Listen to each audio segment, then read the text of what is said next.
Action. Terima kasih Anda masih bersama kami, pemirsa, dan masih ada Pak Yasona Lawli, Menkumham. Pak, tadi kita bahas soal isu Palestina dan Al-Quds, tapi sekarang ada informasi bahwa Indonesia kembali lagi, Pak, dipercaya untuk jadi anggota Dewan HAM PBB. Gimana nih pandangan Pak Yasona?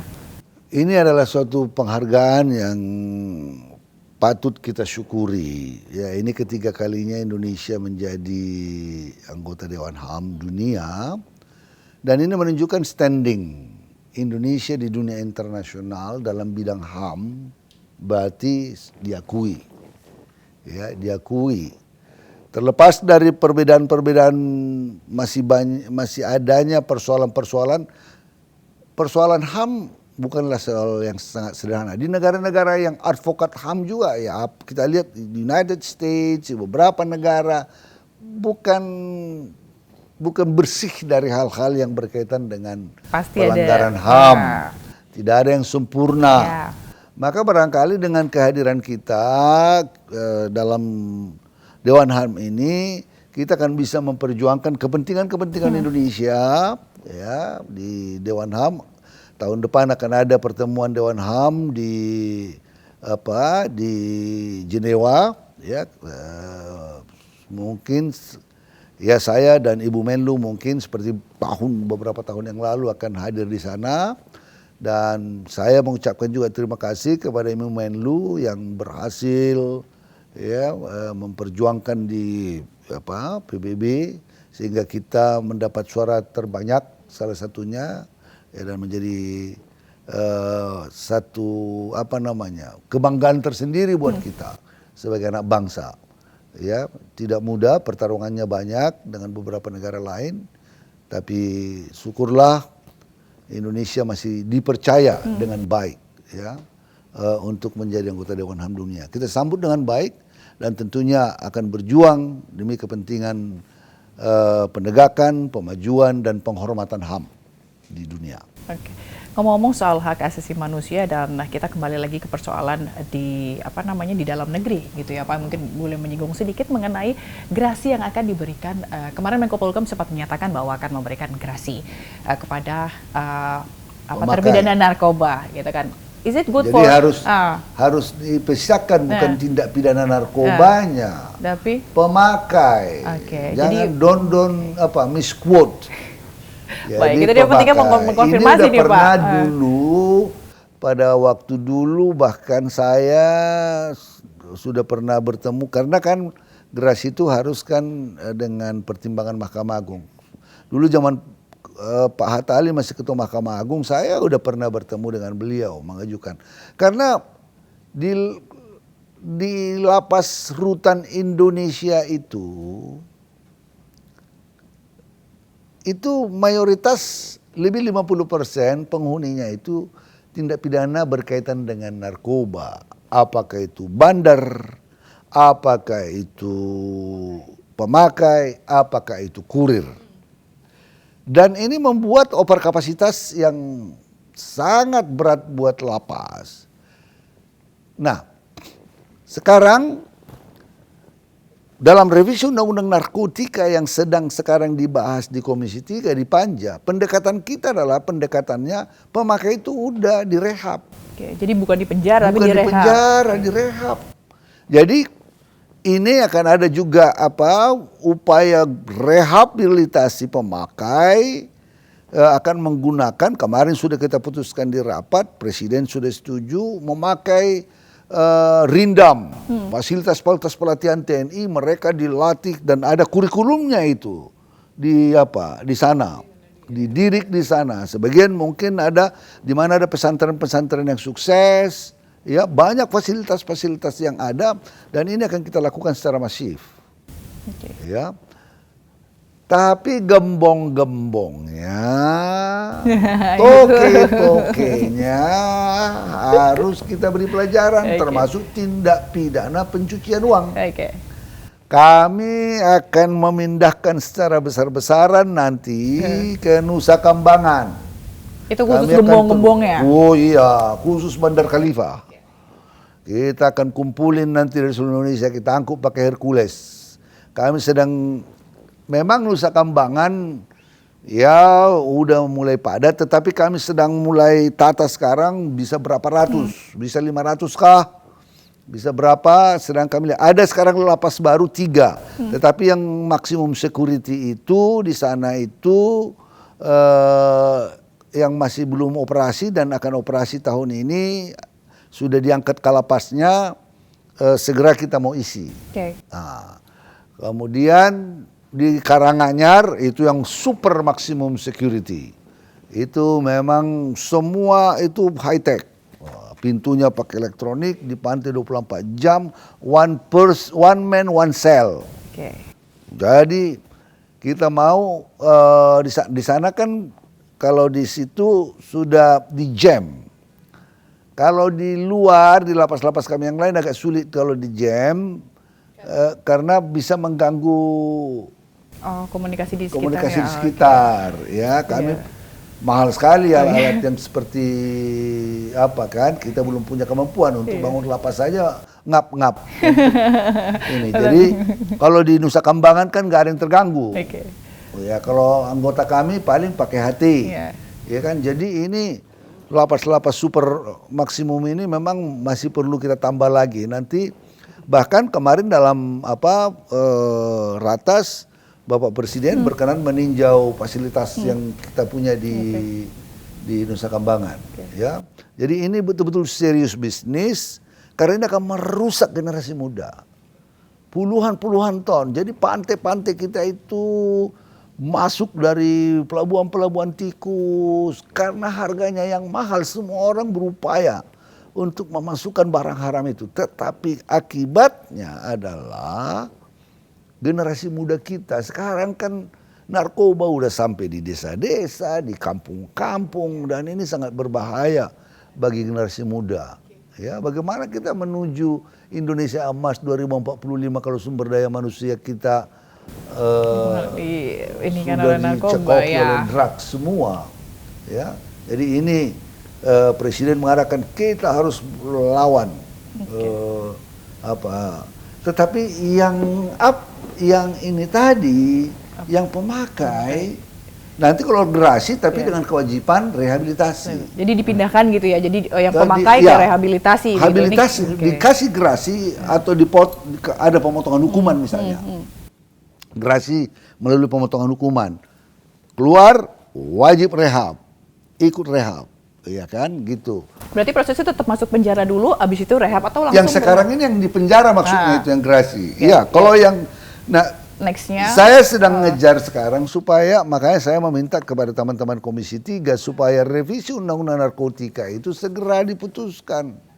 Karena itu termasuk lama sekali terselesaikan. Jadi kita berharap kalau dengan undang-undang baru kan nanti ya pemakai memang melalui asesmen, kalau di assess dia pemakai ya di rehab. Kalau kurir dan bandar masuk berat dan di TPPU. Ya, jadi hartanya diambil dan kemana uang itu pergi diikut dan disita semua supaya jerak gitu. Kalau sekarang ini memang agak ribet ya, agak sering kita melihat banyak.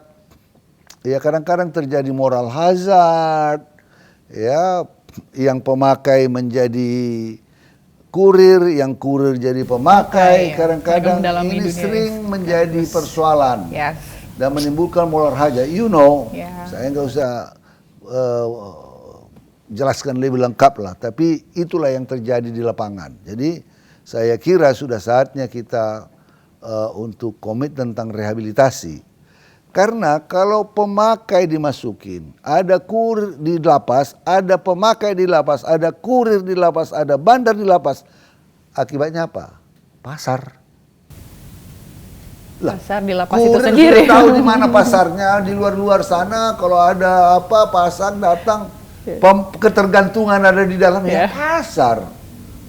Saya pergi ke Belanda, ya, mereka sekarang ya kalau ganja sudah tapi di situ mereka tanya sama saya tentang lapas, tentang penjara.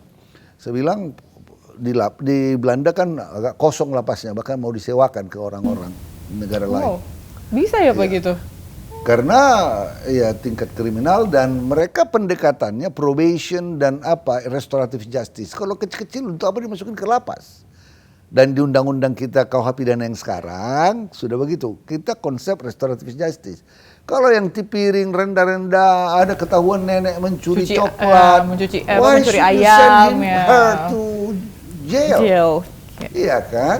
Yeah. Ada anak-anak berkelahi kecil-kecil, tubruk-menubruk, iya kan?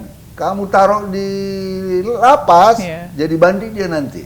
Berarti jatuhnya pidana alternatif nantinya? Iya, itu memang sekarang kan di pidana alternatif, dia dihukum tapi mungkin kerja sosial, kalau narkoba ini sekarang kan rehabilitasi, ya kalau pemakai. Karena kalau nggak begitu, di dalam dia tidak craving for drugs, sedangkan yang sudah ditreat kadang-kadang bisa jatuh lagi. Ya adalah artis masuk penjara, 3 kali kemudian rehab, masuk lagi, iya kan. Kadang-kadang kan kita kasihan.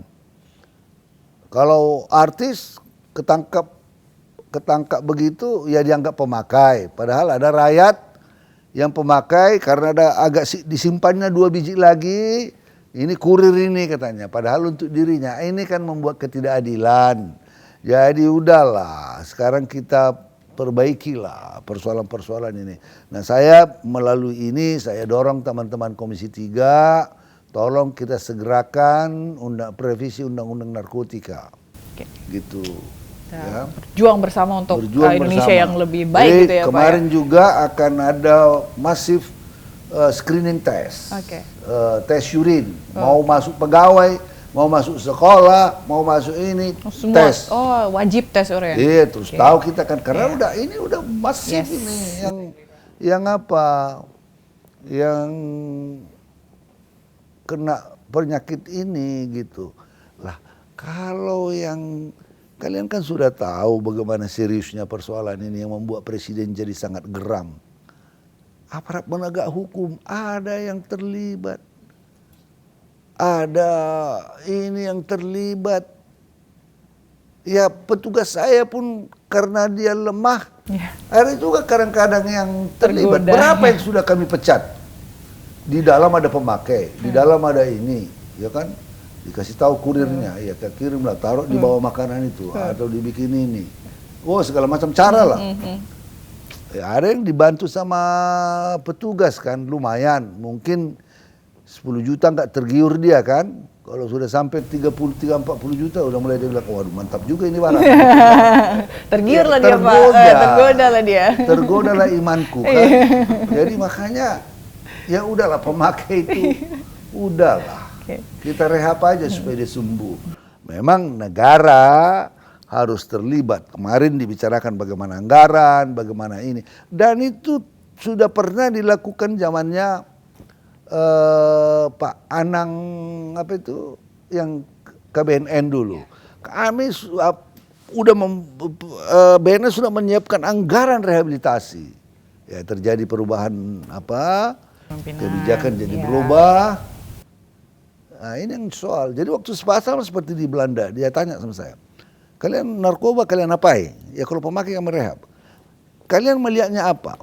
Pemakai itu kalian lihat dari segi kejahatan atau dari segi kesehatan? Kalau kamu lihat dia dari segi kesehatan, paradigmanya kesehatan berarti kamu rehab katanya. Ini kan orang yang addicted. Merokok aja susah berhentikannya. Apalagi narkoba. You need to treat them. Karena waktu itu juga dia kan terpancing, dikasih mula kecil, dikasih mula apa. Goda lagi. Iya, mereka korban dan ini sudah sampai ke masyarakat kecil yang korban. Saya tahu ada beberapa yang korban jadi mencuri uang orang tuanya, menjual barang-barang orang tuanya. Untuk beli narkoba. Ada pegawai saya yang pemakai sudah direhab, bahkan dihukum, ditaruh di kantor Kanwil, ya, istrinya nangis-nangis, semua dijual sama dia. Terakhir masih melakukan, terpaksa saya pecat. Ini it happens. Ya, it happen. Karena apa? Dia petugas lapas, penjaga tahanan, malah terlibat ada di situ. Coba-coba dikit lah, coba-coba dikit katanya.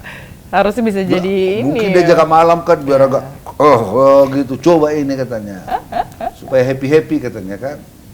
Udah kan, nah tergantung, melepaskan itu tidak mudah. Harus betul-betul rehab. Berarti lebih kuat lagi ekstra pengawasan ya di lapas, karena kan Bapak tadi bilang, bahkan anggota bawahan Bapak sendiri, tugas Bapak sendiri. Jadi menimbulkan moral hazard kepada petugas kami. Ada pendidikan khusus atau pembinaan khusus? Ada beberapa yang kami punya treatment rehab, tapi dananya sangat terbatas. Itu pun kerjasama dengan BNN, sangat terbatas sekali. Lagi masalah anggaran ini menjadi persoalan ya Pak? Persoalan menjadi anggaran. Jadi ya akhirnya di dalam yang awalnya pemakai, ada kurir di dalam. Satu, kurirnya cari tambahan, mungkin hubungi luar atau datang tamunya, nanti itu katakan di sana begini-begini. Dan ini anak bisa menjadi belajar kurir. Iya kan, untuk kepentingannya nanti mula-mula dia mau pemakai, lama-lama dia jadi kurir. Makin mantap kurir, bandar jadinya, wah cilaka. Jadi kan malah jadi bikin belajar di situ dia malah. Ya memang kita berupaya supaya lapas tidak school of crime, pastilah ada program pembinaan dan lain. Tetapi you cannot control that 100%. Pasti ada yang bahwa ada sukses story di warga binaan kami yang jadi pelatih tari, menjadi tukang bengkel akhirnya, tukang kue, ada yang jadi bisa membangun membangun hidroponik, sukses, adalah sukses story itu. Tapi yang bad story juga ada. Pasti ada. Ini membuat persoalan di lapas menjadi complicated gitu. Tentunya dengan kebijakan-kebijakan yang dibuat begitu ya, dengan perubahan-perubahan hukum yang ada nantinya akan menjadikan peredaran narkoba di dalam lapas juga tidak ada lagi, dan tadi gerasi yang juga membuat lapas kami overkapasitasnya menjadi berkurang. Oke, dan itu juga tadi akan masih dibahas lagi ya Pak ya sama anggota Komisi 3. Baik, itulah tadi pemirsa pembahasan kita bersama Pak Yasona Lawli, Menteri Hukum dan HAM. Ini semoga nantinya akan kebijakan-kebijakan baru membuat Indonesia jadi lebih baik lagi dan bebas dari narkoba ya Pak ya. Iya. Baik, terima kasih Pak Yasona telah bergabung di One on One. Pemirsa, mewakili kerabat kerja yang bertugas, saya Fazilah Karunisa pamit undur diri. Terima kasih atas kebersamaan Anda. Sampai jumpa.